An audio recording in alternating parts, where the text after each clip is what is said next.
رضی اللہ تعالیٰ عنہ تشریف فرماتے ہیں، میرے آقا نے ان پر ہاتھ رکھا سبحان اللہ، اور فرمایا لو کان الایمان عند ثریا لتناولہ رجال من ہؤلاء، سبحان اللہ، اور دوسری روایت ہے کہ او راجل من ہؤلاء، جی فرماتے ہیں کہ اگر ایمان ثریا پر ہوتا تو اسے ان لوگوں میں سے کچھ لوگ پا لیتے، یا فرمایا ایک فرد پا لیتا۔ جی یہ بخاری شریف کتاب و تفسیر سورہ جمعہ کی تفسیر کے اندر یہ حدیث پاک ہے۔ سبحان اللہ، تو فرماتے ہیں کہ یہ بخاری میں بھی ہے، مسلم شریف میں بھی ہے، اور مسند احمد میں یہ حدیث پاک ہے۔ جی تو حضرت ابو ہریرہ رضی اللہ تعالیٰ عنہ فرماتے ہیں میرے آقا علیہ السلام نے حضرت سلمان فارسی پر ہاتھ رکھا جی اور فرمایا ان کی نسل سے اور ان کے قبیلہ سے، ان کی خاندان سے، جو بھی آپ معنی لے لیں، ثریا ستاروں تک بھی جانا پڑا، یعنی بلندی علم تک، جی جی، تو یہ لوگ پہنچیں گے۔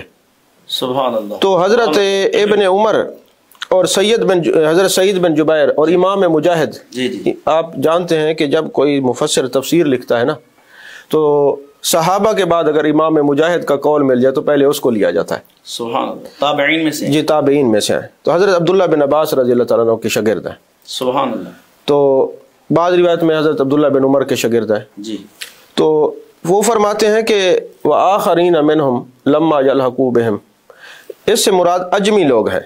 صحیح، تو آپ یہ غور فرمائیں کہ جو چاروں ائمہ ہیں نا، ان میں سے جو اجمی ہے وہ صرف حضرت امام اعظم ابو حنیفہ ہیں۔ سبحان اللہ، یعنی جو مجتہد ائمہ کرام، مثلا امام شافعی، جی امام مالک اور امام احمد بن حنبل، یہ تینوں عربی ہیں۔ جی عربی ہیں، کیونکہ حضرت امام اعظم ابو حنیفہ جی یہ اجمی ہے، یہ اجمی ہے۔ جی حضرت امام مالک جو ہیں قبیلہ بنو اصبہی سے ہیں، صحیح، اور یہ عربی ہیں، اور مدینے میں پیدا ہوئے، اور مدینے میں آپ کا وصال ہوا، مدنی بھی ہیں۔ ٹھیک ہے، اسی طرح امام شافعی جو ہے قبیلہ قریشی سے ہیں، یہ بھی عربی ہیں۔ عربی ہیں، اسی طرح امام احمد بن حنبل جو ہیں وہ قبیلہ بنو شیبان سے ہیں، یہ بھی عربی ہیں۔ سبحان اللہ، اجمی صرف حضرت امام اعظم امام ابو حنیفہ رحمۃ اللہ علیہ ہیں۔ سبحان اللہ، اور حضرت امام جلال الدین سیوطی، جی۔ آپ جانتے ہیں حضرت امام جلال الدین سیوطی وہ ہیں جن کو جاگتے ہوئے میرے آقا علیہ الصلوۃ والسلام کی زیارت نصیب ہوئی، سبحان اللہ، اور مفسر بننے کے لیے اور قرآن کی تفسیر پڑھنے کے لیے سب کو جلالین شریفین پڑھنی پڑتی ہے، سبحان اللہ، اور پوری قرآن کی تفسیر پڑھنے کے لیے دور منصور پڑھنی پڑتی ہے۔ جی اسماء اور رجال ناسخ منسوخ کے علوم دیکھنے ہو تو تدریب اور راوی کا مطالعہ کرنا پڑتا ہے، احوال موتا میں دیکھنا ہو تو شرح صدور، یعنی آپ کی بڑی خدماتیں، اور آپ خود شافعی ہیں، سبحان اللہ، اور آپ نے ایک باقاعدہ کتاب لکھی جس کا نام تھا تبیض الصحیفہ، اچھا، مناقب امام ابو حنیفہ۔ سبحان اللہ، اس میں آپ لکھتے ہیں کہ جن کے بارے میں میرے آقا علیہ الصلوۃ والسلام نے بشارت دی ہے کہ وہ آئیں گے اور اجمی ہوں گے، اور ثریا ستارے تک جو ہے ان کی پہنچ ہوگی، ان سے مراد حضرت امام اعظم ابو حنیفہ ہیں۔ سبحان اللہ، امام اعظم ابو حنیفہ رحمۃ اللہ علیہ کے بارے میں انہوں نے یہ بشارت دی ہے حضرت امام جلال الدین سیوطی رحمۃ اللہ علیہ نے۔ سبحان اللہ۔ ناظرین کرام، یہ تو بڑی خوبصورت تشریح ڈاکٹر صاحب نے فرمائی کہ حضرت امام اعظم ابو حنیفہ رحمۃ اللہ تعالی علیہ وہ خوش نصیب ہستیوں میں سے ایک ہستی ہیں جن کا ذکر زبان مصطفیٰ کریم علیہ الصلوۃ والسلام پر جاری ہوا، اور حضور علیہ الصلوۃ والسلام نے فرمایا کہ وہ شخص جو ہے وہ عند الثریا، کہ وہاں بھی اگر علم ہو تو وہاں بھی حاصل کر لے گا۔ اچھا، یہاں ایک اور سوال بنتا ہے کہ یہاں سرکار علیہ السلام نے عند الثریا یعنی ستارے فرمایا، یہ ستارے کیوں فرمایا؟ مطلب اصل میں ستارے بلندی پر ہوتے ہیں، جی، اس سے ایک جو مراد ہے وہ علم کی بلندی ہے۔ سبحان اللہ، علم کی بلندیوں کو چھونے والا شخص امام اعظم ابو حنیفہ ہے۔ اور دوسری بات یہ ہے، میرے آقا علیہ الصلوۃ والسلام فرماتے ہیں جیسے اصحابی کا نجوم، جی میرے صحابہ ستاروں کی مانند ہیں۔ جی جی، اس میں ایک یہ بھی بشارت تھی، گویا یہ میرے صحابہ کا شاگرد بنے گا، سبحان اللہ، سبحان اس لیے میرے آقا علیہ الصلوۃ والسلام نے یہ فرمایا۔ اور کیونکہ صحابہ ستارے ہیں، جی، اور صحابہ کے بارے میں اللہ نے قرآن پاک میں فرمایا اولئک هم المؤمنون حقا، سبحان اللہ، اولئک هم خیر البریہ، صحیح، اولئک هم الراشدون۔ سبحان اللہ، تو یہ ہدایت والے ہیں اور ہدایت دینے والے ہیں، سبحان اور یہ ستارے ہیں۔ تو یہ ثریا پر بعض محدثین نے یہی قول پیش کیا ہے، چونکہ صحابہ سے علم حاصل کرے گا، اس لیے محبوب علیہ الصلوۃ والسلام کی نگاہ ناز دیکھتی تھی، اس لیے آپ نے یہ ثریا ستارے، ثریا کا معنی ہوتا ہے مجموعہ، ستاروں کا مجموعہ۔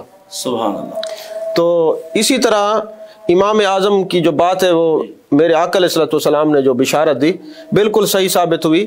حضرت امام اعظم ابو حنیفہ نے 8 صحابہ کے شاگرد ہیں، سبحان اللہ، اور حضرت امام اعظم ابو حنیفہ نے 80 صحابہ کا زمانہ پایا ہے۔ سبحان اللہ. اور آپ نے میرے آقا علیہ الصلوۃ والسلام کے 23 صحابہ کی زیارت کی ہے. سبحان اللہ. گویا میرے آقا 8 صحابہ کے شاگرد ہیں. جی. 23 صحابہ کی زیارت کی ہے اور 80 کا زمانہ پایا. سبحان اللہ. اور کچھ صحابہ کے آپ ڈائریکٹ شاگرد ہیں. اچھا. اور کچھ جو ہے صحابہ کے ایک واسطے سے بھی شاگرد ہیں. صحیح. جیسے آپ کے دادا ہیں. جی جی. جب آپ کے والد حضرت ثابت کی پیدائش ہوئی تو آپ کے دادا حضرت علی کرم اللہ وجہ الکریم کے خادم تھے. صحیح. شاگرد تھے، آپ کی صحبت میں بیٹھنے والے تھے. تو آپ کے والد امام اعظم کے والد ثابت رحمۃ اللہ علیہ کو لے کے گئے تو حضرت علی پاک نے کرم اللہ وجہ الکریم نے آپ کے والد کو کھٹی لگائی. سبحان. سینے سے لگایا اور پیار فرمایا. سبحان اللہ. گویا باب العلم کا فیضان بھی ہے حضرت امام اعظم ابو حنیفہ رحمۃ اللہ علیہ پر. سبحان اللہ. سبحان. اسی طرح جناب والا اگر آپ ان کی فقہ کی سند دیکھیں تو حضرت امام اعظم کے جو استاد ہیں ان کا نام حضرت حماد ہے. جی. ان کے جو استاد ہیں وہ حضرت ابراہیم نقی ہیں. ان کے جو استاد ہیں عبد الرحمن القمہ ہیں. ان کے جو استاد ہیں حضرت عبداللہ بن مسعود رضی اللہ تعالیٰ عنہ ہیں. اور ان کے استاد میرے آقا کریم صلی اللہ علیہ وسلم ہیں.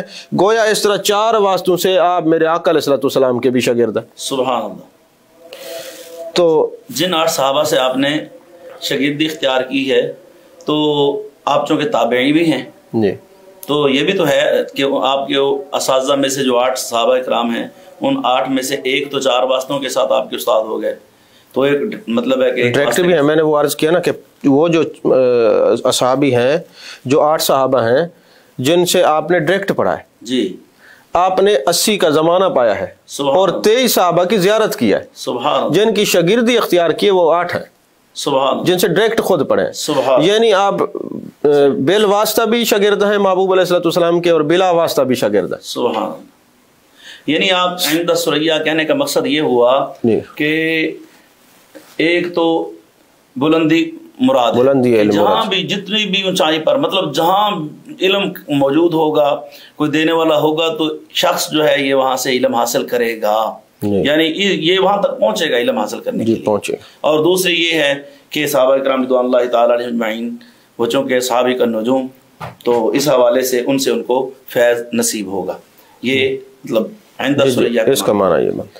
اچھا یہاں صاحب یہ بھی چلیں آپ نے صحابہ کرام کا ذکر کیا کہ آپ نے 80 کا زمانہ پایا تو پھر آپ کی پیدائش جو ہے وہ کب ہوئی ہے؟ جی آپ کی پیدائش کے متعلق 3 روایات ہیں. جی. جمہور کا جو نظریہ ہے نا آپ کی پیدائش کے متعلق وہ 80 ہجری کا ہے. صحیح. آپ کے ایک شاگرد نے آپ کے لیے وہ 70 ہجری لکھا ہے. اور آپ کے پوتے حضرت اسماعیل بن حماد آپ کے بیٹے کا نام بھی حماد ہے. جی. انہوں نے جو ہے 60 ہجری لکھا ہے. صحیح. اب آپ دیکھتے ہیں نا کہ جب کوئی ممبر پہ کھڑے ہوتے ہیں خطبہ دیتے ہیں تو کتنے ہمارے ائمہ کہتے ہیں خیر القرون کرنی ثم الذین یلونہم ثم الذین یلونہم. یعنی سب سے زمانہ بہتر میرے آقا کا زمانہ ہے، پھر اس کے بعد والا صحابہ کا زمانہ ہے، پھر اس کے بعد والا تابعین کا زمانہ ہے. یہاں ایک بات یہ بھی یاد رکھیں کہ قرن 100 سال کو بھی کہتے ہیں. اچھا.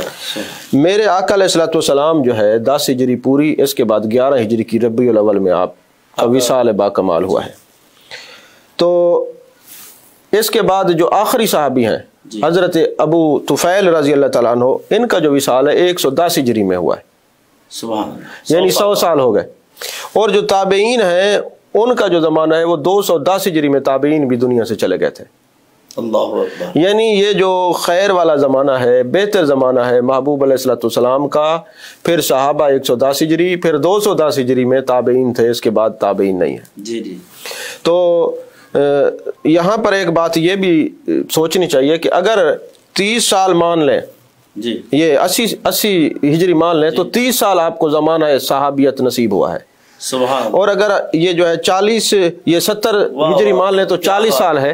اور اگر 50 یہ 60 ہجری مان لیں تو 50 سال ہے. گویا نصف صدی آپ کو صحابہ کا زمانہ ملا ہے. یعنی خیر کے زمانے میں آپ 60 یہ نصف صدی 50 سال تک جو ہے نہ رہے ہیں. سبحان اللہ. اور اگر آپ نے یہ دیکھنا ہو تو آپ تبیض و صحیفہ اٹھائیں. جی. اس میں یہ باتیں لکھی ہوئی ہیں جو میں آپ کی عمر مبارک کے حوالے سے اور یہ صحابیت کا زمانہ پانے کے لیے تابعیت کا زمانہ پانے کے لیے جامع المسانید کے اندر ہے. عقود الجمان امام یوسف بن صالح جو امام جلال الدین سیوطی کے شاگرد ہیں انہوں نے لکھا ہے، مسند امام اعظم میں ہے، کتاب الاثار کے اندر ہے، اسی طرح جناب والا مناقب مکی میں ہے، امام موفق نے لکھا ہے، مناقب کردری کے اندر ہے۔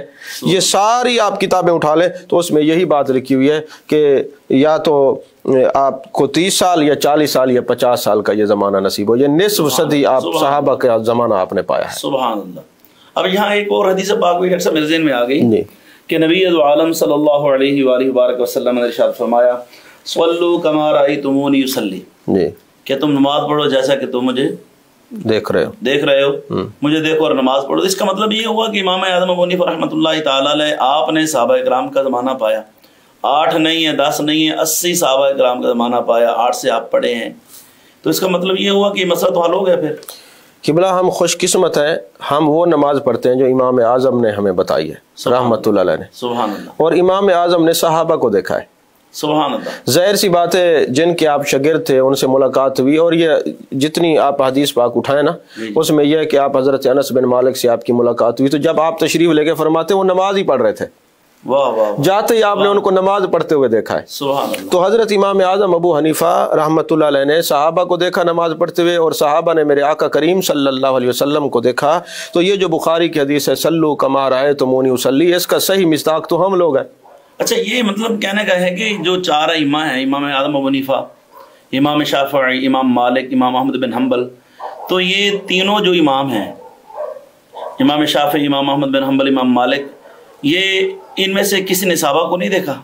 یہ بعد میں آئے ہیں تابعین؟ یہ سارے بعد میں ہیں، یہ تبع تابعین میں سے، یعنی ان 4 اماموں میں سے صرف امام اعظم ابو حنیفہ ہی وہ واحد امام ہیں؟ جی، وہ جو ہے تابعی ہیں اور شاگرد ہیں جنہوں نے زیادہ زمانہ پایا ہے۔ بعض روایت میں حضرت امام مالک کا بھی ملتا ہے کہ ان کی ملاقات ہے، لیکن چونکہ اس وقت ہمارا جو موضوع ہے حضرت امام اعظم، اس پر بھی انشاءاللہ، کیونکہ 4 ائمہ برحق ہیں۔ اچھا، 4 میں سے پہلے یہی ہیں؟ امام اعظم جو ہے جی جی جی پہلے ہیں تو امام اعظم، اور امام اعظم نے دیکھا محبوب علیہ الصلوۃ والسلام کے صحابہ کو، اور صحابہ نے دیکھا میرے آقا علیہ الصلوۃ والسلام کو، پھر انہوں نے بتایا ہمیں کہ کس طرح میں نے دیکھا صحابہ نماز پڑھتے ہیں، ہم اس طرح پڑھتے ہیں۔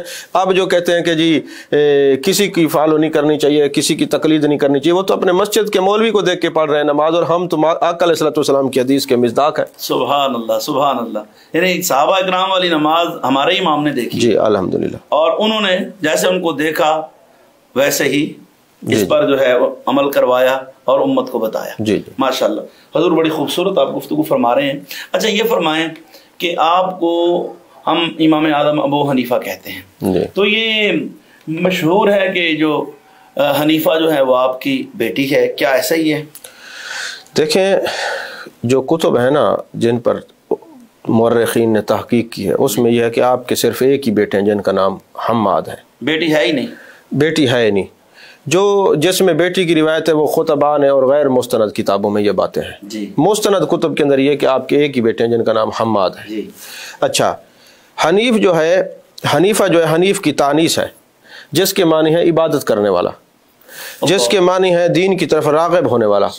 تو سب سے زیادہ آپ عبادت کرنے والے تھے تابعین میں سے، اور بھی ہیں یعنی صحابہ کے شاگردوں میں سے آپ عبادت کرنے والے تھے۔ اچھا، پھر ایک معنی یہ بھی ہے کہ آپ کا جو درس ہوتا تھا وہ بڑا وسیع ہوتا تھا، اور آپ کے حلقہ کے اندر جو ہے آپ کے شاگرد ہر وقت دوات اپنے ساتھ رکھتے تھے، قلم دوات ساتھ رکھتے تھے۔ چونکہ اہل عراق دوات کو حنیفہ کہتے ہیں، اس لیے آپ کا لقب ابو حنیفہ مشہور ہو گیا۔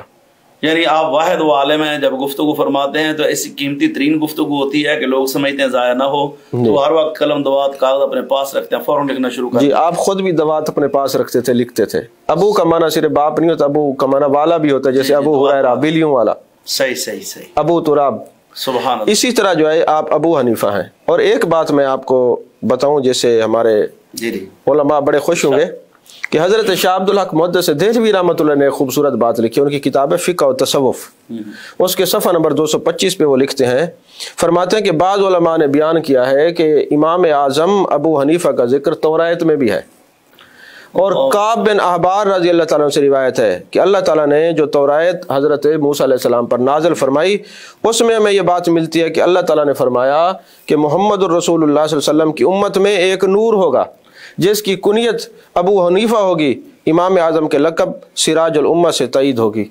اب یہ لکھنے کے بعد حضرت شاہ عبد الحق محدث دہلوی لکھتے ہیں واللہ تعالی عالم، اللہ بہتر جانتا ہے، لیکن یہ بات ہمیں پہنچی ہے اہل علم فقہ و تصوف، حضرت شاہ عبد الحق محدث دہلوی کی کتاب دیکھ سکتے ہیں، وہ فرماتے ہیں کہ توریت میں بھی آپ کا ذکر ہوا ہے اور اسی کنیہ سے ابو حنیفہ سے ہے۔ کیا بات ہے جناب، بہت خوبصورت حضرت، بہت خوبصورت، اللہ آپ کو جزائے خیر عطا فرمائے۔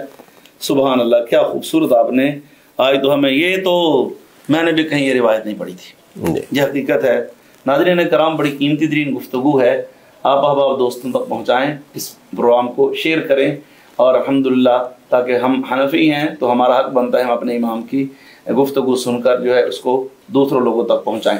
اچھا، نبی دو عالم صلی اللہ علیہ وآلہ وبارک وسلم سرکار کی ذات مقدسہ کیا کہنے، یہ جو ہمارے 4 ائمہ کرام ہیں ان میں سے ہم حنفی ہیں، کوئی شافعی یا مالکی یا حنبلی ہے، ہم چونکہ حنفی ہیں تو ہم اپنے امام کی بات کرتے ہیں، تو کیا سرکار علیہ السلام کی بارگاہ میں ان کی مقبولیت، یعنی آپ کا جو مسلک ہے ان کی مقبولیت، اس کے حوالے سے کچھ فرمائیں گے آپ؟ دیکھیں، میں یہ عرض کر دوں کہ 4 ائمہ برحق ہیں، ہم پڑھتے بھی ہیں پڑھاتے بھی ہیں، جی، 4 اہل سنت ہیں، 4 کے مقلدین جو ہیں وہ جنتی ہیں۔ سبحان اللہ۔ ہمارے یہ پروگرام جو ہے اگر ہم اپنے امام کی تعریف کر رہے ہیں تو معاذ اللہ کسی اور کی عظمت نہیں گھٹا رہے، جی ٹھیک، کیونکہ ہر ایک کو حق حاصل ہے کہ اپنے بزرگوں کی تعریف حاصل کرے، تعریف کرے، ٹھیک ہے؟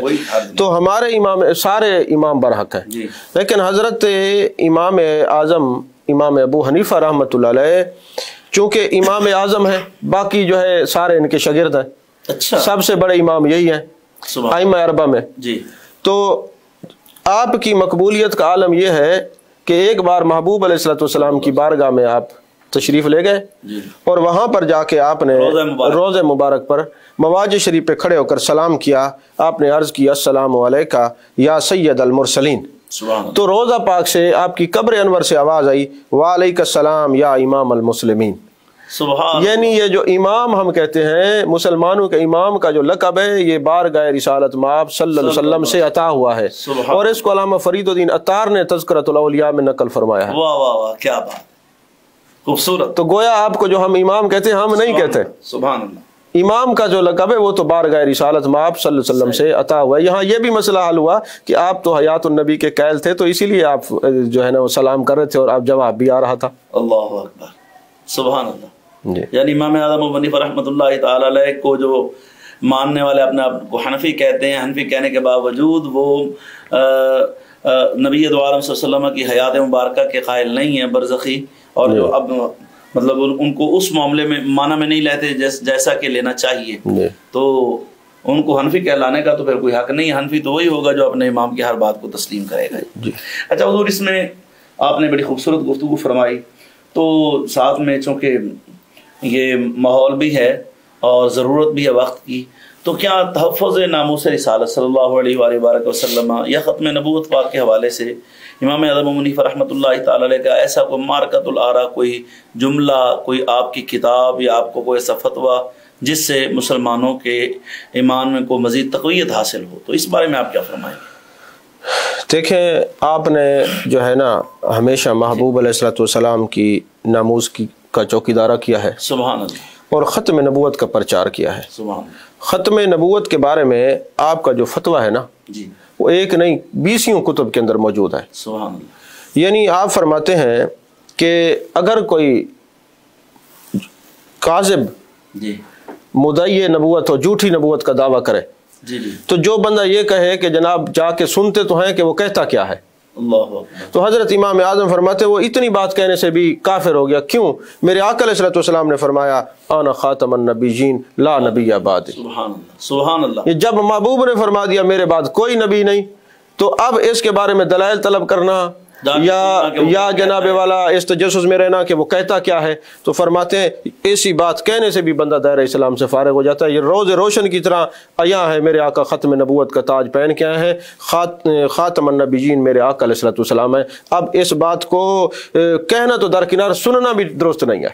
یعنی یہ امام اعظم ابو حنیفہ رحمۃ اللہ تعالی کا فتویٰ ہے کہ جو شخص اعلان نبوت معاذ اللہ کرتا ہے وہ جھوٹا ہے، اور وہ چونکہ اپنے آپ کو نبی ہونا ظاہر کرتا ہے۔ اب کوئی شخص جا کر جاتا ہے تو اس کا مطلب اس کے دل میں کچھ ہے یا اس کی تسلی نہیں ہے ایمان کے متعلق، اس لیے ان کی باتیں جا کے سنتا ہے۔ جی، خاتم النبیین ہونا قرآن سے ثابت ہے، میرے آقا کے فرمان سے ثابت ہے، امام اعظم اس پر چوکیدارہ کر رہے ہیں۔ جی فرمایا جب فرما دیا ہے تو یہ بات روز روشن کی طرح ہے. اب کوئی کہتا ہے تو کسی نے توجہ نہیں کرنی, اس کی طرف کان ہی نہیں دھرنے. اگر کان دھرو گے یا کہو گے چل کے سنتے ہیں کیا کہتے ہیں تو فوراً فارغ ہو جاؤ گے دائرہ اسلام سے. ناظرین کرام, کتنا سخت موقف ہے ہمارے بزرگوں کا. تو سکولز, کالج, یونیورسٹیوں میں جو آج کل کچھ ماحول چل رہا ہے اور کچھ لوگ جو ہیں معاذ اللہ ثم معاذ اللہ قادیانی حضرات جو ہیں اور وہ جو جھوٹے لوگ ہیں, ان کے پاس ان کے ساتھ دوستی لگانا, ان کے پاس بیٹھنا اس نیت سے کہ پتہ نہیں یار ہو سکتا ہے یہ سچے ہوں یا ان کی بات تو سنیں, تو ان کے لیے غور و فکر کرنے کا مرحلہ ہے. ہم تو اپنے امام کی بات کرتے ہیں تو انہوں نے تو واضح فرمایا جو ان کی بات سنے ان کے پاس جائے اس نیت کے ساتھ کہ شاید ان کے پاس کوئی ایسی دلیل ہو جس سے بندہ سچا ثابت ہو جائے, تو وہ بندہ ویسے ہی جانے سے پہلے ادارہ اسلام سے خارج ہو جاتا ہے. جناب حضرت آپ نے بہت خوبصورت گفتگو فرمائی ہے. اچھا, یہ سرکار کی عزت و ناموس کی بات ہے. اب ہم تھوڑا سا آگے چلتے ہیں. میں یہ چاہوں گا کہ جو مشاجرات صحابہ ہیں, مشاجرات صحابہ سے مراد ناظرین کرام یہ ہے کہ صحابہ کرام رضوان اللہ تعالیٰ علیہم اجمعین کے آپس میں جو معاملات ہیں, جب انسان کہیں رہتا ہے, ملتا جلتا, اٹھتا بیٹھتا ہے, تو کوئی نہ کوئی بات ہو جاتی ہے, تو بعض حضرات اس کو لے کر اچھالتے ہیں اور پھر جو ہے وہ اپنے موقف سے جو ہے وہ کوئی کچھ ثابت کرتا ہے, کوئی کچھ ثابت کرتا ہے. تو ہم حنفی ہیں تو ہم اپنی بات کریں گے. تو امام اعظم ابو حنیفہ رحمۃ اللہ تعالیٰ علیہ, آپ نے مشاجرات صحابہ کے بارے میں کیا موقف اختیار فرمایا؟ دیکھیں, ایک آدمی نے حضرت امام اعظم ابو حنیفہ سے سوال کیا کہ جو مولا کائنات حضرت علی کرم اللہ وجہ الکریم کے درمیان اور جناب معاویہ کے درمیان جنگیں ہوئی ہیں, ان کے بارے میں آپ کیا کہتے ہیں؟ تو امام صاحب نے فرمایا کہ قیامت کے روز جن باتوں کا مجھ سے سوال ہوگا, مجھ سے پوچھا جائے گا, مجھے ان کا ڈر لگا رہتا ہے. ایسے واقعات خدا تعالیٰ نہ مجھ سے پوچھے گا, نہ مجھے ان کو ڈسکس کرنے کی ضرورت ہے, لہٰذا ان باتوں پر تمہیں بھی توجہ نہیں کرنی چاہیے, تم خاموشی اختیار کرو, تم کون ہوتے اس پر بحث کرنے والے. یہ امام اعظم نے فرمایا.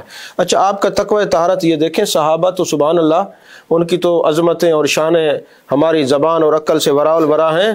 آپ سے کسی نے آپ کے استادوں کے بارے میں پوچھا کہ علقمہ اور اسود کے بارے میں آپ کیا کہتے ہیں؟ فرماتے ہیں میرا تو یہ خیال ہے, میری تو یہ حیثیت ہے کہ میں دونوں کا احترام کروں اور دونوں کے لیے دعا کروں.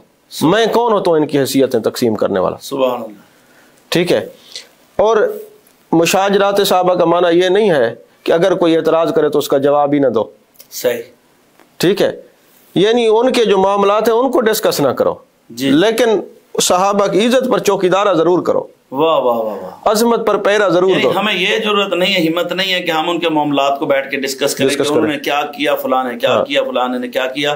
لیکن اگر کوئی شخص کسی صحابی پر اعتراض کرے تو اس کا مطلب یہ نہیں ہے کہ وہ مشاجرہ صحابہ کے میں پڑھو ہی نہیں, چپ رہو, بلکہ صحابہ کرام چونکہ سرکار کے غلام ہیں تو ان کا دفاع کرنا بھی ضروری ہے. جی, ان کی عزت و عظمت کا دفاع کرنا چاہیے.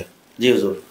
یعنی کہ صحابہ کرام رضوان اللہ تعالیٰ علیہ اجمعین کے جو معاملات ہیں ان میں پڑھنا نہیں چاہیے, لیکن اگر کوئی کسی وجہ سے کسی صحابی کو غلط ثابت کرنے کی کوشش کرے یا کسی صحابی کے بارے میں کوئی طعن کرے یا زبان درازی کرے تو پھر اہل علم پر واجب ہے کہ وہ اپنے علم کا اظہار کر کے اس صحابی کے دفاع کریں کہ ان کو اللہ پاک نے حضور علیہ السلام کی صحبت کے لیے پسند فرما لیا ہے اور ان کو رضی اللہ عنہ ورضوا عنہ وکلا وعد اللہ الحسنى, اور اللہ پاک نے ان سے جنت کا وعدہ فرما لیا ہے. ناظرین کرام, یہ بڑی خوبصورت گفتگو آپ نے سماعت فرمائی. ابھی سلسلہ جاری ہے. قبل اس کے کہ میں ڈاکٹر صاحب سے اگلا سوال کروں, آپ حضرات جو ہے ہمارے اس پروگرام کو لائک کریں, آگے اس کو پیج کو لائک کر کے آگے شیئر بھی فرمائیں. اللہ آپ کو جزائے خیر دے. ڈاکٹر صاحب, آپ نے یہ تو فرما دیا کہ حضرت امام اعظم ابو حنیفہ رحمۃ اللہ تعالی علیہ کا فتویٰ ہے کہ مشاجرات صحابہ میں نہیں پڑھنا چاہیے, اور یہی ہمارے بزرگوں کا طریقہ ہے. لیکن صحابہ کرام کے جو معاملات ہوئے ہیں, تو کیا اگر کسی نے کسی صحابی کے بارے میں کوئی بات کی تو کیا پھر ہمارے امام اس پر چپ رہے ہیں یا آپ نے کچھ کا دفاع فرمایا؟ دیکھیں, میں عرض کر رہا ہوں کہ مشاجرات کا معنی یہ ہوتا ہے کہ جو صحابہ کے معاملات ہیں ان کو ڈسکس نہ کیا جائے. جی. لیکن اگر کوئی صحابہ پر طعن کرے یا صحابہ کی عزت اور عظمت پر اعتراض کرے نا, پھر اس کا دفاع کرنا یہ بھی ہمارے بزرگوں کا طریقہ ہے. خود حضرت امام اعظم ابو حنیفہ رحمۃ اللہ علیہ کے پاس ایک شخص آیا, رافضی تھا. اس نے کہا جناب, وہ عقیدہ یہ رکھتا تھا کہ معاذ اللہ معاذ اللہ معاذ اللہ حضرت عثمان غنی نہ جنتی ہیں نہ معاذ اللہ مسلمان ہیں. وہ جب آپ کے پاس آیا نا تو ایک دن آپ کے ساتھ باتیں کرنے لگا اور باتوں میں کہنے لگا حضرت آپ امام اعظم ہیں. جس طرح علماء اور بزرگوں کو لوگ کہتے ہیں جی ہمارے بچے جوان ہیں دعا کریں, یا کوئی آپ کے نظر میں رشتہ ہو تو رشتہ کروا دیں. آپ اس آدمی کو جانتے تھے کہ یہ حضرت عثمان غنی رضی اللہ تعالیٰ عنہ کے بارے میں بغض رکھتا ہے. اس نے جب یہ کہا کہ میری بیٹی ہے اور اس کے رشتے کے حوالے سے میں آپ سے عرض کر رہا ہوں کوئی کہیں رشتہ ہو, تو آپ نے فرمایا ہاں رشتے تو ہیں, رشتوں کی کمی نہیں ہے. ایک لڑکا ہے جو بڑا اچھا خاصا کھانے پینے والے گھر کا ہے اور بڑا امیر ہے, زمیندار ہے, لیکن ایک مسئلہ ہے کہ نہ وہ مسلمان ہے. تو اب آپ بتائیں, باقی ساری چیزیں مسلمان نہیں ہے, مالدار بھی ہے, دولت بھی ہے, جی سب کچھ ہے, وہ مسلمان نہیں ہے. اس نے کہا جناب آپ اتنے بڑے امام ہو کر مجھ سے مذاق کرتے ہیں, اور آپ نے جناب والا جو مسلمان ہی نہیں ہے تو میں اس کے ساتھ کافر سے اپنی بیٹی کا رشتہ کیسے کروں. آپ نے فرمایا پھر تجھے شرم نہیں آتی کہ تو اپنی بیٹی کا رشتہ کافر سے نہیں کر سکتا. اور امام الانبیاء نے 2 بیٹیاں یکے بعد دیگرے حضرت عثمان ذو النورین کو عطا فرمائی. تو آپ تو ایمان اور اسلام کے اعلیٰ درجے پر تھے. وہ رافضی یہ سن کر توبہ طیب ہوا. اللہ اکبر, اللہ اکبر. اور اسی طرح ایک اور بندہ آیا جو بہت بڑا مناظر تھا رافضیوں کا, غالباً طاق اس کا نام تھا. اس نے آ کے سوال کیا, اس نے کہا یہ بتائیں حضرت ابو بکر صدیق زیادہ طاقتور ہیں یا حضرت علی کرم اللہ وجہ الکریم زیادہ طاقتور ہیں؟ آپ نے فرمایا کہ تمہارے نزدیک تو تم جانتے ہو, میں یہ سمجھتا ہوں کہ ہمارے نزدیک حضرت علی پاک زیادہ طاقتور ہیں اور تمہارے نزدیک حضرت ابوبکر صدیق زیادہ طاقتور ہیں. وہ کہنے لگا نہیں, یہ تو آپ نے الٹ بات کر دی. اللہ اکبر. آپ نے فرمایا بھائی میں نے جو کہا اس پر میں دلیل دیتا ہوں نا. مسئلہ یہ ہے کہ ہمارے نزدیک حضرت علی اس لیے زیادہ طاقتور تھے کہ وہ جانتے تھے کہ خلافت کا حق حضرت ابوبکر صدیق کا ہے, تو انہوں نے شرح صدر کے ساتھ اس کو قبول کیا. سبحان اللہ. اور تمہارے نزدیک حضرت ابوبکر صدیق اس لیے زیادہ طاقتور ہیں کہ حضرت علی جو ہے باب العلم ہونے کے باوجود, اتنا جری ہونے کے باوجود اپنا حق حضرت ابوبکر صدیق سے لے نہیں سکے. اللہ اکبر. اب وہ لاجواب ہو گیا اور سٹ پٹا گیا اور آپ کی محفل چھوڑ کے بھاگ گیا. گویا حضرت امام اعظم ابو حنیفہ رحمۃ اللہ علیہ نے اپنے مقلدین کو یہ بتایا ہے کہ صحابہ کے باہمی معاملات کے اندر پڑھنا نہیں ہے, اپنی آخرت برباد نہیں کرنی, لیکن عزت صحابہ کی جب بات ہے تو پھر خاموش نہیں رہنا, پھر تحفظ ضرور کرنا ہے. سبحان اللہ, سبحان اللہ, بہت خوبصورت حضرت. اچھا حضور, ہم امام اعظم ابو حنیفہ رحمۃ اللہ تعالی علیہ کے بڑے خوبصورت واقعات ہیں. آپ بڑے ذہین تھے, تو اس حوالے سے کوئی آپ کی ذہانت کے حوالے سے کچھ ارشاد فرمائیں. ماشاءاللہ. دیکھیں قبلہ, آپ کی ذہانت پر اگر ہم کئی پروگرام بھی کرنا چاہیں تو کر سکتے ہیں. سحر امام اعظم جو ہوئے, امام اعظم ہے, آپ کو بحیثیت مفسر دیکھیں, محقق دیکھیں, مبلغ دیکھیں, آپ کو مفتی دیکھیں, فقیہ دیکھیں, آپ کے اتنے شان اور عظمتیں ہیں کہ ان کے لیے تو شاید ہم ساری زندگی لگا دیں تو پوری نہیں ہو سکے گی. تو بس 2-3 باتیں عرض کرتا ہوں مختصراً. ایک شخص نے اپنی بیوی کو کہا کہ جب تک تم اپنی صورت کو قرآن سے اچھی صورت ثابت نہیں کرو گے میری طرف سے 3 طلاق ہے.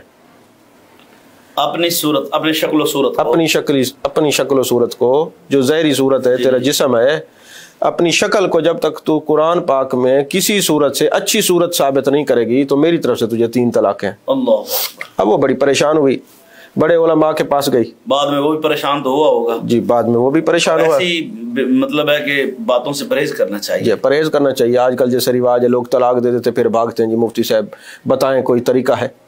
تو یہ پھر 3 دے کے کہتے ہیں ایک ہی, پھر ان کے پاس جاتے ہیں جو کہتے ہیں ایک ہی. ہاں پھر وہ عجیب ایک جو ہے نا وہ ساری زندگی پریشان ہی رہتے ہیں. جی اب وہ جناب والا اس نے کہا جی اپنی صورت کو قرآن کی کسی صورت سے اچھا ہونا ثابت کرو ورنہ 3 طلاق ہے. جی.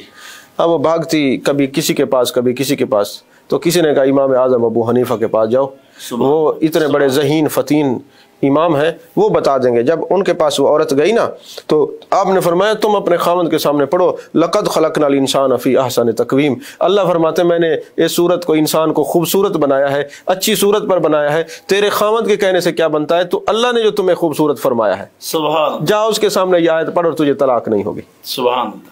اسی طرح سبحان اللہ, سبحان اللہ. اسی طرح ایک شخص آیا کہنے لگا حضور میں نے کہیں خزانہ رکھا تھا, اب بھول گیا ہوں.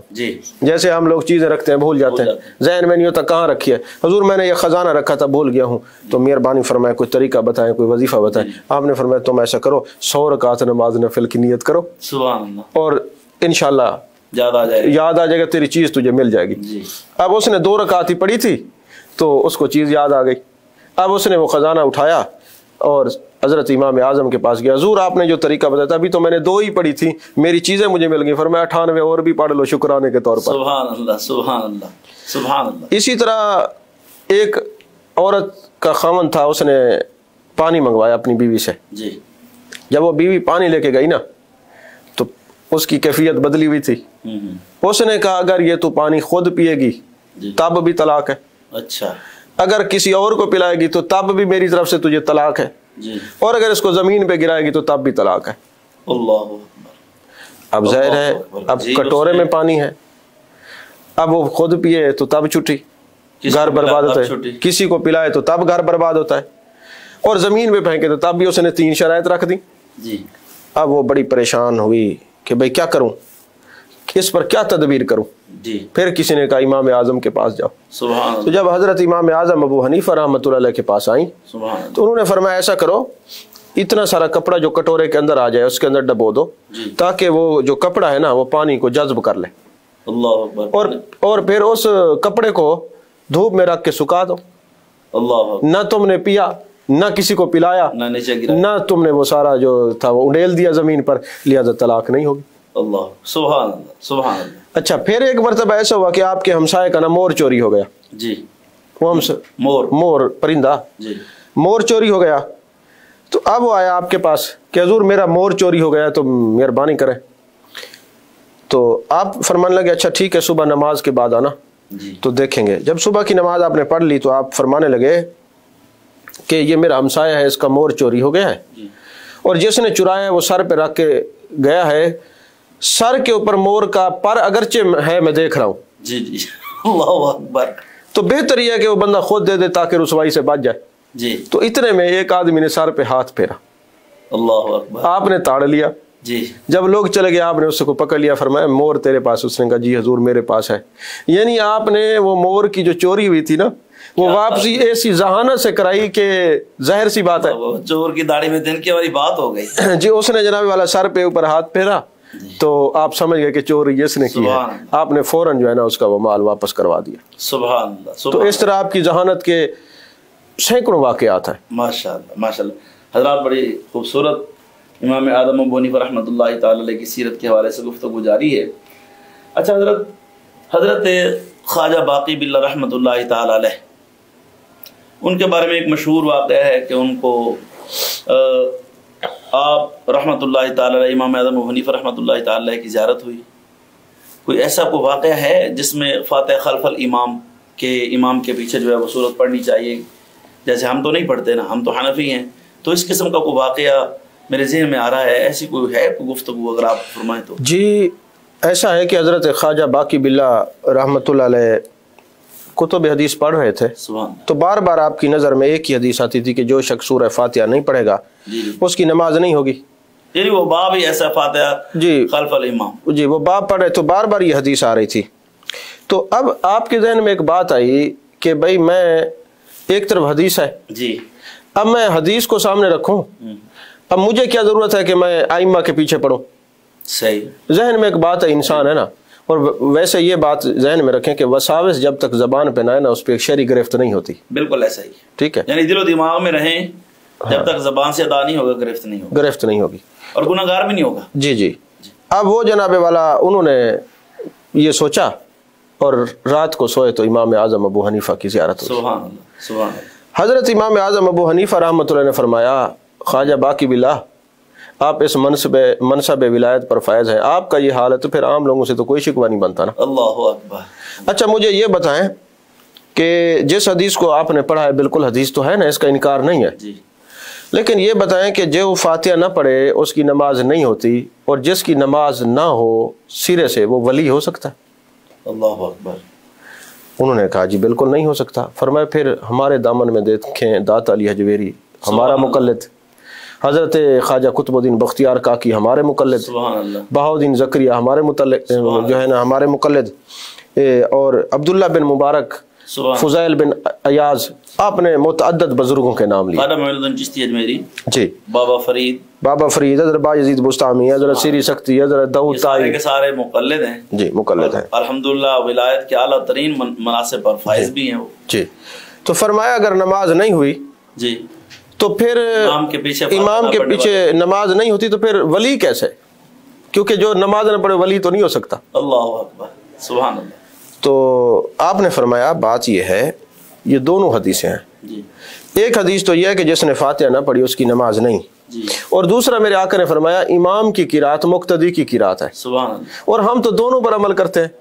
جب امام کے پیچھے ہوتے ہیں تو امام کی قرات مقتدی کی قرات ہے، اور جب اکیلے پڑھتے تو سورۃ فاتحہ پڑھتے ہیں۔ ہم تو دونوں حدیثوں پر عمل کر رہے ہیں۔ سبحان اللہ، سبحان اللہ، دونوں حدیثوں پر عمل کر رہے ہیں۔ جی۔ تو جب حضرت باقی باللہ رحمۃ اللہ علیہ کی آنکھ کھلی تو آپ نے فرمایا کہ آج کے بعد کبھی بھی میں امام اعظم کا دامن نہیں چھوڑوں گا۔ اللہ اکبر، یعنی دونوں حدیثیں سامنے رکھی۔ اللہ اکبر، ماشاء اللہ۔ حضرت آپ نے بڑی خوبصورت گفتگو فرمائی ہے، لیکن ساتھ میں چھوٹی سی گزارش کروں گا۔ میرے پاس کچھ سوالات ہیں جو ہمارے دوستوں نے بھیجے ہیں، اور ان کی خواہش ہے کہ ڈاکٹر صاحب ان کا جواب دیں۔ جی۔ ظاہر ہے ان کو کچھ لوگ پریشان کرتے ہیں تو لوگ اہل علم سے رابطہ کرتے ہیں، اور ویسے قرآن کا فیصلہ بھی ہے کہ فاسألوا اہل الذکر، کہ جو اہل علم ہیں ان سے اگر کوئی مسئلہ پوچھنا ہے تو ان سے پوچھو۔ تو اللہ پاک کا پر خاص کرم ہے، اور میں سمجھتا ہوں کہ ڈاکٹر صاحب کی ذات ہم سب کے لیے اللہ پاک کی طرف سے انعام ہے۔ اللہ پاک آپ کا سایہ ہمارے سروں پر قائم و دائم رکھے۔ تو کچھ سوالات ہیں، کو 5-6 میں عرض کرتا ہوں اگر آپ اجازت دیں تو۔ جی۔ سب سے پہلے تو دوسرے حضرات کا یہ اعتراض، مین اعتراض ہے، میرے سامنے موجود ہے، ہمارے دوستوں نے کچھ کہا کہ امام اعظم رضی اللہ تعالیٰ عنہ نے عید الاضحیٰ کی نماز کبھی نہیں پڑھی، حالانکہ آپ نے حج کیے ہیں، مطلب یا مجھے اعتراض سمجھ آ گیا ہے۔ جی جی۔ کہنے والوں کا مقصد یہ ہے کہ آپ جس کو امام اعظم مانتے ہیں انہوں نے تو کبھی قربانی والی نماز ہی نہیں پڑھی۔ عید کی نماز پڑھی ہے، قربانی والی نہیں پڑھی؟ وہی عید الاضحیٰ قربانی والی، قربانی والی نماز جو ہے وہ پڑھی نہیں۔ جی، ٹھیک ہو گیا۔ تو پھر آپ امام اعظم مانتے ہیں جن کا جو عید کی نماز اور عید الاضحیٰ، عید الفطر تو آپ نے پڑھی ہے، بڑی عید ہی نہیں پڑھتا ہے۔ ہاں، تو جو قربانی والی عید ہی نہ پڑھے جی تو وہ کیسے امام اعظم ہے؟ جی اکثر کالجز اور یونیورسٹیز میں یہ سوال پہلے بھی مجھ سے کئی بار ہوا ہے۔ جی۔ تو دیکھیں، سوچنے کی بات یہ ہے، جو لوگ حج پر گئے ہیں ان کو یہ بات آسانی سے سمجھ آئے گی۔ اچھا، دعا کریں ہمارے لیے انشاءاللہ ہم اللہ تعالیٰ جو ہے حرمین شریفین کی رونقوں کو بحال فرمائے، اور ہم سب اور ہمارے سامعین ناظرین سب انشاءاللہ اللہ کرے ہم سارے حج پر جائیں۔ اچھا ڈاکٹر صاحب نے ماشاءاللہ، حضور آپ نے کتنے حج فرمائے؟ الحمدللہ، بس اسے نعمت کے طور پر وہ یاد نہیں ہے، دعا کریں اللہ تعالیٰ اسی طرح حاضر دیتے رہے تو آپ کو فرمائے، چلیں جو آپ کو یاد ہے۔ بس یاد نہیں ہے، بس بہرحال مسلسل کئی سال اللہ تعالیٰ نے یہ کرم فرمایا۔ الحمدللہ۔ ناظرین کرام، الحمدللہ ڈاکٹر صاحب حرمین شریفین کی زیارت کے لیے حج تو ماشاءاللہ کئی مرتبہ، اور عمرے تو بہت ہی تعداد میں الحمدللہ آپ گئے ہیں۔ اللہ پاک ہم سب کو یہ موقع نصیب فرمائے۔ تو بات سے بات نکلی تو میں نے آپ کی بات سے بات ڈال لی ہے۔ چلیں، آپ کی مہربانی۔ بہرحال حضرت امام اعظم ابو حنیفہ رحمۃ اللہ کے متعلق یہ جو ہے نا جو اعتراض ہے اس کا جواب دے رہا ہوں۔ جو لوگ حج پہ جاتے ہیں نا، جی، 8 کو حاجی مینا جاتے ہیں، جی، 9 کو عرفات جاتے ہیں، جی، پھر رات کو ہی مزدلفہ آنا ہوتا ہے، جی، مغرب اور عشاء اکٹھے پڑھنی ہوتی ہے، جی، اور اس کے بعد پھر صبح جمعرات کو کنکریاں مارنی ہوتی ہیں، جی، اب پھر قربانی کرنی ہوتی ہے، پھر احرام کی پابندی سے باہر آنا ہوتا ہے۔ سبحان اللہ۔ تو حاجی پر قربانی کی عید پڑھنا لازم نہیں ہے۔ اللہ اکبر۔ حاجی پر اگر کوئی کہتے ہیں میں نے حج بھی کیا ہے اور میں نے قربانی والی نماز بھی پڑھی ہے، مجھے بتائیں، میں اس کے ہاتھ چومنے کے لیے تیار ہوں۔ واہ واہ واہ۔ حاجی جو ہوگا وہ جب عرفات سے مزدلفہ آتا ہے، رش اتنا ہوتا ہے، وہ کس طرح آتا ہے، یہ حاجی اس بات کو تصور میں لا کے اچھی طرح اس مسئلے کو سمجھ سکتے ہیں۔ جی۔ اور حضرت امام اعظم ابو حنیفہ رحمۃ اللہ علیہ کی جو عمر مبارک ہے وہ جمہور کے نزدیک 70 سال ہے، اور 70 سال میں آپ نے پہلا حج کیا ہے 16 سال کی عمر میں، جی، بلوغت کے بعد آپ نے پہلا حج کیا، اور مسلسل آپ نے 55 حج کیے ہیں، اور درمیان میں کوئی حج فوت ہی نہیں ہوا۔ تو جب آپ نے مسلسل 55 حج کیے ہیں تو جب حاجی پر عید الاضحیٰ پڑھنا لازم نہیں ہے، وہ قربانی کی نماز نہیں پڑھ سکتا، تو پھر آپ کیسے نماز پڑھتے؟ نماز یہ قربانی والی نہ پڑھیں، کیوں؟ اس لیے کہ آپ نے 55 حج کیے ہیں، پھر بھی امام اعظم ہے۔ اللہ اکبر، سبحان اللہ۔ یعنی یہ تو کوئی آپ پر اعتراض بنتا ہی نہیں ہے۔ یہ تو ان کی فضیلت کی بات ہے کہ 55 مرتبہ وہ ماشاءاللہ حج پر گئے ہیں، تو ان پر عید الاضحیٰ کی نماز وہاں پر تھی نہیں، حاجی نہیں پڑھتا نا، جی، ان کو پتہ نہیں ہوتا کس وقت پڑھی گئی۔ اللہ اکبر، ماشاءاللہ، بڑا خوبصورت جواب آپ نے ارشاد فرمایا۔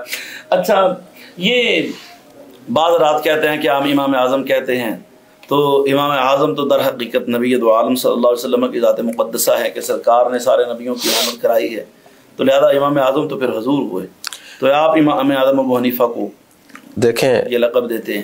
بات یہ ہے جی میرے آقا علیہ الصلوۃ والسلام رسول اعظم ہے، سبحان اللہ، میرے آقا پیغمبر اعظم ہے، سبحان اللہ، میرے آقا نبی اعظم ہے۔ سبحان اللہ، سبحان اللہ۔ امام تو مسجد کا بھی ہو سکتا ہے، جی امام تو وقت کا بھی ہو سکتا ہے، میرے آقا علیہ الصلوۃ والسلام تو رسول اعظم ہے۔ جی ٹھیک ہو گیا۔ اس پر تو پھر کئی اعتراض آ جائیں گے، جی جیسے حضرت صدیق اکبر ہیں، انبیاء کے بارے میں اللہ نے فرمایا انہ کان صدیقا نبیہ، اب کوئی کھڑا ہو کے کہے کہ جی انبیاء تو صدیق ہیں اور یہ آپ صدیق اکبر کہتے ہیں، تو ان کو یہ بتایا جائے گا کہ یہ اسی طرح کوئی کہے جناب فلاں بندہ ایف اے میں بھی فرسٹ آیا اور بی اے میں بھی فرسٹ آیا اور ایم اے میں بھی فرسٹ آیا، اور کوئی عقل کا اندھا اعتراض کرے یہ کیسے ہو سکتا ہے، یہ F A B A M A میں فرسٹ کیسے آ گیا؟ ایک ہی شخص تو اس کو بتانا پڑے گا ایف اے اور کلاس ہے، بی اے اور کلاس ہے، ایم اے اور کلاس ہے، فرسٹ کا اطلاق جو ہو رہا ہے یہ جو امام اعظم کی بات ہے، پھر تو قائد اعظم بھی حضور ہیں، اللہ صدیق اکبر بھی حضور ہیں، اللہ اکبر، فاروق اعظم بھی حضور ہیں، لیکن کہا جائے گا کہ آپ جو صدیق اکبر ہیں وہ انبیاء کی جماعت میں ہیں، سبحان اللہ، آپ جو امام الانبیاء ہیں، آپ جو رسول اعظم ہیں، پیغمبر اعظم ہیں، آپ انبیاء کی جماعت میں ہیں، جی جی ایک کیٹیگری اس میں جی، اور انبیاء کی جماعت میں آپ اعظم ہیں، اور یہ جو ہیں یہ جس طرح آپ کہیں گے جی قائد اعظم، تو آپ کہیں گے جناب یہ جو بڑے صغیر جتنے بھی قید تھے نا اس میں جو بڑے تھے وہ قائد اعظم محمد علی جناح تھا، ہاں جی سیاسی طور پر، تو یہ کہا جائے گا کہ سیاسی طور پہ جیسے یہ ہے نا، تو ان کو یہ کہا جائے گا کہ جو صحابہ کے شاگرد ہیں ان میں سے جو امام تھے وہ امام اعظم ابو حنیفہ تھے۔ واہ اللہ اکبر، خوبصورت۔ اور پھر میں یہ بھی عرض کر دوں کہ آپ کو امام اعظم صرف ہم نہیں کہتے، اعتراض کرنے والوں کے جو علماء وہ بھی کہتے ہیں، اسی طرح تاریخ اہل حدیث میں ابراہیم سیال کوٹی نے امام اعظم لکھا ہے، اچھا نواب صدیق حسن بھوپالی نے امام اعظم لکھا ہے، اسی طرح جناب والا علامہ وحید الزمان حیدرآبادی نے آپ کو لکھا ہے، ایسے آگے چلے جائیں حضرت ابن حجر مکی رحمۃ اللہ علیہ نے امام اعظم کہا ہے، محمد بن یوسف صالح نے کہا ہے، امام جلال الدین سیوطی نے کہا ہے، ابن اسیر جزری نے کہا ہے، اسی کے علاوہ جناب شمس الدین ذہبی نے کہا ہے، صحابہ ائمہ کرام ان کو امام اعظم ہی کہتے ہیں، سارے کہتے ہیں، تو یہ تابعین میں بھی جو مطلب ان کے شاگردوں میں صحابہ کے شاگردوں میں بڑے جو ہے نا ان کا شمار ہوتا ہے، اور جو صاحب علم و فضل و تقوی و طہارت اور صاحب فتویٰ، اس حوالے سے اپنے وقت فقہا میں امام اعظم ابو حنیفہ۔ سبحان اللہ۔ اچھا یہ ہم کہتے ہیں کہ تقلید واجب ہے، اگر تقلید واجب ہے تو ہم تو مقلد ہوئے امام اعظم ابو حنیفہ کے، حضور داتا علی حجویری پاک رحمۃ اللہ تعالی علیہ یا خواجہ معین الدین چشتی میری پاک ہوں یا اور اولیاء کاملین ہیں یا مشایخ عظام مفسر محدث، یہ تو ہو گئی امام اعظم کے مقلد۔ جب ہم پر تقلید واجب ہے تو کیا امام اعظم پر تقلید واجب نہیں ہے؟ وہ کسی کے مقلد نہیں ہے، یا جو مجتہد ہوتا ہے وہ مقلد نہیں ہوتا کیا؟ دیکھیں یا تو بندہ مقلد ہو جی یا مجتہد ہو، جی تیسرا کچھ بھی نہ ہو، صحیح۔ اور آپ تفسیر عزیزی اٹھائیں نا، جی جی تو سورہ ملک کے اندر حضرت شاہ عبدالعزیز محدث دہلوی علیہ الرحمہ نے لکھا ہے کہ اسی بات پہ قبر میں سزا ملے گی کہ تو یا مجتہد ہوتا یا مقلد ہوتا۔ اللہ اکبر، ٹھیک ہے، تفسیر عزیزی آپ پڑھ لیں، سورہ ملک کی آپ جناب والا تفسیر پڑھ لیں، اس کے اندر ہے یا تو مجتہد ہوتا یا مجتہد ہونا چاہیے، مقلد ہونا چاہیے، جی مقلد ہونا چاہیے۔ اچھا میں آپ سے ایک سوال کرتا ہوں، مجھے یہ بتائیں، میرے آقا علیہ الصلوۃ والسلام کا تو ہم سب کلمہ پڑھتے ہیں، میرے آقا کس کا کلمہ پڑھتے تھے؟ اچھا ایسی اگلی بات، آپ یہی کہیں گے کہ وہ خود جو نبی ہیں تو اس لیے ان کا کلمہ پڑھا جاتا ہے۔ چلیں اگر یہ بات نہ بھی سمجھ آئے، کوئی کہے جی مشکل ہے، با جماعت نماز ہم سارے پڑھتے ہیں نا؟ پڑھتے ہیں۔ اچھا جو ہم مقتدی ہوتے ہیں ہم تو با جماعت ہوئے، امام کیسے با جماعت ہوا؟ وہ کس کے پیچھے پڑھ رہا ہے؟ وہ تو آگے کھڑا ہوا ہے، تو آپ کہیں گے نا وہ امام ہے نا؟ جی وہ امام ہے، تو اس لیے اس کی تقلید ہوگی، جی تو ہوگا وہ بھی با جماعت، صحیح۔ تو لہٰذا اسی طرح امام اعظم جو خود امام ہے، مجتہد ہیں، مجتہد مطلق ہیں، ساری شرائط اجتہاد کے ان کے اندر پائی جاتی ہیں، لہٰذا یا تو مقلد ہو یا مجتہد ہو، جو خود مجتہد ہو وہ کس کی تقلید کرے گا؟ وہ کس کا مقلد نہیں ہوگا، وہ کسی کا مقلد۔ سبحان اللہ۔ تو وہ لوگ جو کسی کے مقلد نہیں ہیں تو پھر ان کو مجتہد ہونا چاہیے، اور مجتہد تو کوئی اب ہو نہیں سکتا، اس کی شرائط ہونی چاہیے نا پوری، اس کی شرائط پوری نہیں ہے، تو لہذا اور اب کسی کی تقلید ہوگی بھی نہیں، چونکہ وہ جو چار جس درجے پر فائز تھے اور ان کو جو زمانہ ملا ہے چاروں ائمہ کرام کو، شافعی، حنبلی، مالکی جو ہیں، جو ہمارے سب مطلب ہم سب کا احترام کرتے ہیں، تو جو ان کو زمانہ اور جو تقوی و طہارت اس درجے کا اس زمانے میں تھا، اب تو اللہ ماشاء اللہ ایسا نصیب ہو، تو پھر ان حضرات کو سوچنا چاہیے کہ بھائی آپ مجتہد تو نہیں بن سکتے، کم از کم مقلد تو بن جائیں. تو اگر آپ مقلد بن جائیں گے تو جنت میں جائیں گے.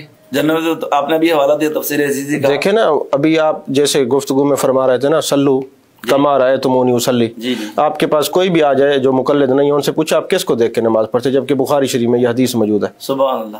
تو وہ کہیں گے ہم نے مولوی صاحب کو دیکھا ہے. تو تم نے مولوی صاحب کو دیکھ کے نماز پڑھی، آپ کو وہ نماز مبارک کو ہم نے تو امام اعظم نے ہمیں فرمایا کہ میں نے صحابہ کو دیکھا اور صحابہ نے حضور کو دیکھا ہے. کیا بات ہے، کیا خوبصورت آپ نے ماشاءاللہ زبردست قسم کا یہ پوائنٹ آؤٹ کیا. اللہ آپ کو جزائے خیر دے. اچھا، یہ پھر یہاں ایک اور سوال بھی ہوتا ہے، بھئی امام کتنے ہیں؟ 4 ہیں. امام احمد بن حنبل، امام شافعی، امام مالک، امام اعظم ابو حنیفہ. تو بھئی مجھ پر یہ امام اعظم ابو حنیفہ کی تقلید کیوں واجب ہے؟ میں پھر 4 کا کیوں نہیں بن جاتا امام، مقلد کیوں نہیں بن جاتا؟ بھئی ٹھیک ہے 4 کے مقلد بندہ بن جائے، چلو 4 راضی بھی ہو جائیں، کبھی بندہ شافعی ہو، کبھی حنفی ہو، کبھی حنبلی ہو، کبھی مالکی ہو. اب کیا فرمائیں گے؟ دیکھیں بات یہ ہے، ایک امام اعظم ابو حنیفہ کی ہم تقلید کیوں کرتے ہیں، یہ فرمائیں جناب. دیکھیں مسئلہ یہ ہے کہ حضرت امام اعظم ابو حنیفہ جی 4 جو ائمہ ہیں وہ ائمہ ثلاثہ سے افضل ہیں، بڑے امام ہیں. ٹھیک، ایک پوائنٹ. آپ یہ کہیں کہ جب ہم یہ پڑھتے ہیں کہ 4 ائمہ برحق ہیں، 4 اہل سنت ہیں، تو پھر ہم ایک امام کو کیوں مانتے ہیں؟ اگر ہم ایک امام کو چھوڑ کے دوسری جگہ جائیں گے تو مسائل مختلف ہوں گے، پریشان ہوں گے. اس کو یوں سمجھ لیں کہ جب سارے نبی برحق ہیں تو ہم ایک نبی کو فالو کیوں کرتے ہیں؟ واہ واہ واہ، کیا بات ہے. تو آپ کہیں گے کہ جناب والا وہ جو نبی ہیں وہ تو انبیاء ہیں، لیکن ہمارے نبی کی جو دین ہے وہ ناسخ ہے، ان کا منسوخ ہے. تو میں یہ کہوں گا کہ سارے ائمہ برحق ہیں، لیکن فقہ میں جو ہمارے امام اعظم کا مذہب ہے وہ راجح ہے، دوسروں کا مرجوح ہے.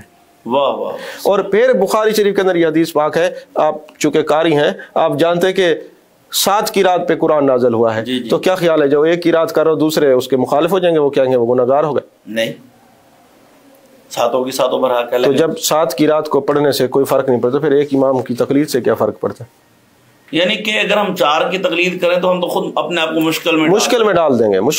اس لیے تقلید ایک کی ہے. تقلید اور ہم چونکہ امام اعظم کی اس لیے تقلید کرتے ہیں کہ وہ امام اعظم ہیں اور ان کا مقام دیگر ائمہ سے افضل و اعلیٰ ہے. اور دیکھیں نا، یا ایھا الذین آمنوا اطیعوا اللہ واطیعوا الرسول واولی الامر منکم، جیسے آپ نے خطبے میں پڑھا ہے، اولی الامر منکم سے مراد جو ہے علماء اور فقہاء ہے. سبحان اللہ، سبحان اللہ. تو جو تم میں صاحب امر ہو تو پھر صاحب امر تو ایک ہی ہو سکتے ہیں، سارے صاحب امر ہو جائیں گے تو کیا ہو جائے گا؟ پریشانی ہوگی. اللہ اکبر. اچھا، یہاں قرآن پاک یا حدیث پاک میں حضرت امام اعظم ابو حنیفہ رحمۃ اللہ تعالی علیہ کی تقلید کے حوالے سے کوئی ایسی اشارہ، کوئی ایسی روایت؟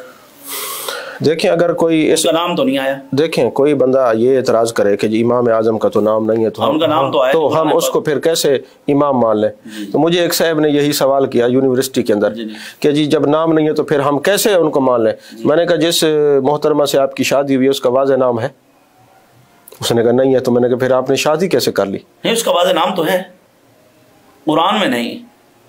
جو کہے جی قرآن میں نام نہیں ہے تو اس کے پھر میں نے کہا جب قرآن میں نام نہیں ہے پھر اس کو تو شادی کیسے کیا؟ جی اس نے کہا جی وہ جو نکاح کی شرائط ہے اس میں پائی جاتی تھیں. تو میں نے کہا جس طرح نکاح کی شرائط پائی جاتی تھی تیری بیوی بن گئی، اسی طرح امام اعظم کے اندر اجتہاد کی شرائط پائی جاتی تھی. سبحان اللہ، سبحان اللہ. تو اولی الامر منکم جب آ گیا تو پھر اولی الامر منکم کے سے مراد جو ہے وہ فقہاء ہیں. صحیح. تو لہٰذا یہ جب ہر چیز کا واضح نام نہیں ہوتا، ورنہ کئی اونٹ قرآن پاک کے لدے ہوئے نظر آتے آپ کو. کیا بات ہے.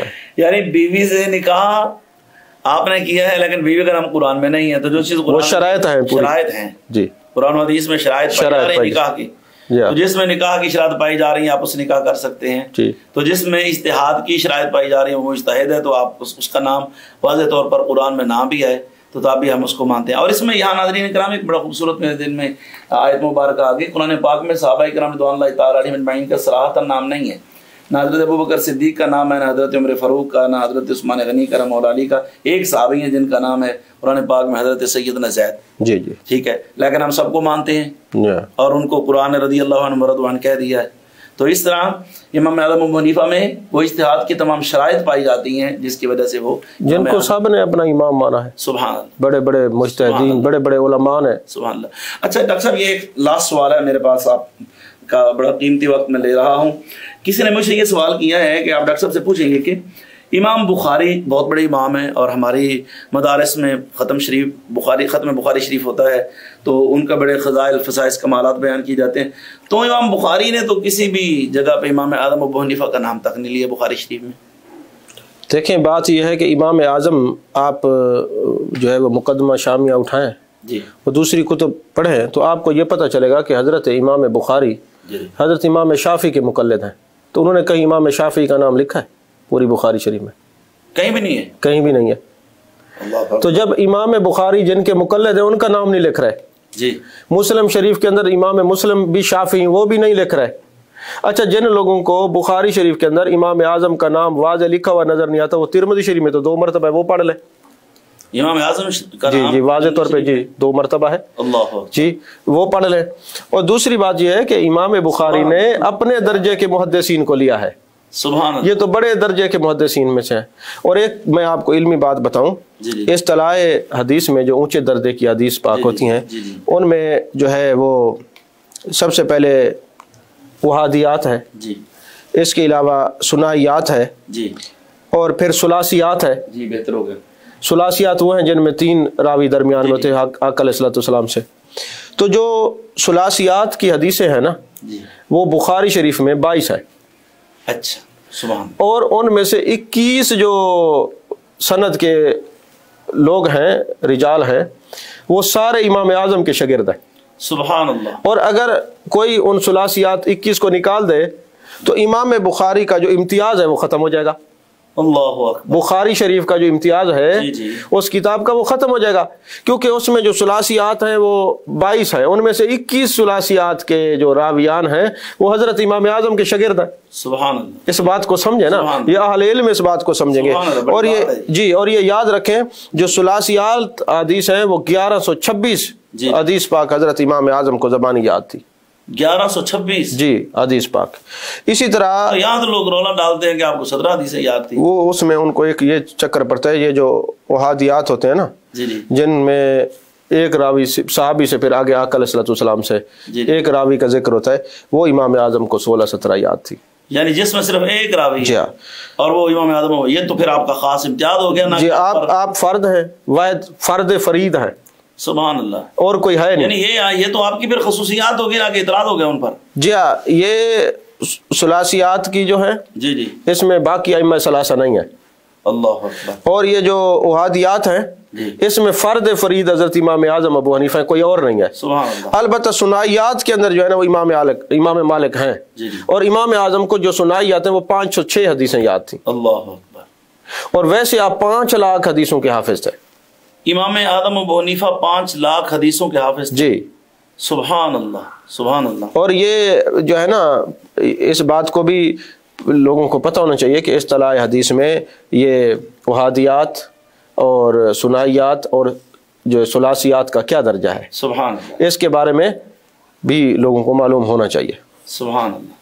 ڈاکٹر صاحب آپ نے تو مجھے حیران کر دی ہے، لوگ کہتے ہیں 17 حدیثیں یاد ہیں، آپ کہتے ہیں 5 لاکھ حدیثیں یاد ہیں، اور آپ نے تو وہ بخاری شریف کا حسن جو ہے وہ ثلاثیات ان میں 22 حدیثوں میں سے 21 جو ہے وہ امام اعظم ابو حنیفہ کے شاگردوں کی ہیں، تو اس کا مقصد یہ ہوا کہ امام بخاری کا کوئی حضرت امام اعظم ابو حنیفہ رحمۃ اللہ تعالی علیہ کے ساتھ کوئی ذاتی تعصب نہیں ہے کہ انہوں نے ان کا نام نہیں لکھا، تو انہوں نے تو جن کے وہ مقلد ہیں ان کا نام بھی نہیں لکھا۔ دیکھیں تعصب ظاہر کرنے کی لوگ کوشش کرتے ہیں، جی اس میں چیزیں لے کے آتے ہیں، ہماری نظر میں الحمدللہ اس میں ہمارا گہرا مطالعہ ہے، جی جی، لیکن یہ بات یاد رکھیں کہ وہ جو اگر ان کو ثلاثیات نکال لیتے ہیں، جی جی، 21 وہ ثلاثیات نکال لیں کیونکہ وہ امام اعظم کے شاگرد ہیں، باقی بچے گی ایک ٹوٹل 22 تو ہیں بخاری شریف کے اندر، اللہ صحیح بخاری کا جو امتیاز ہے وہ ختم ہو جائے گا اگر یہ نکال لیں، تو وہ امتیاز ہی صحیح بخاری کا وہ قائم ہے کہ آپ کے شاگردوں کا جو ہے جو راوی آپ کے شاگرد ہیں۔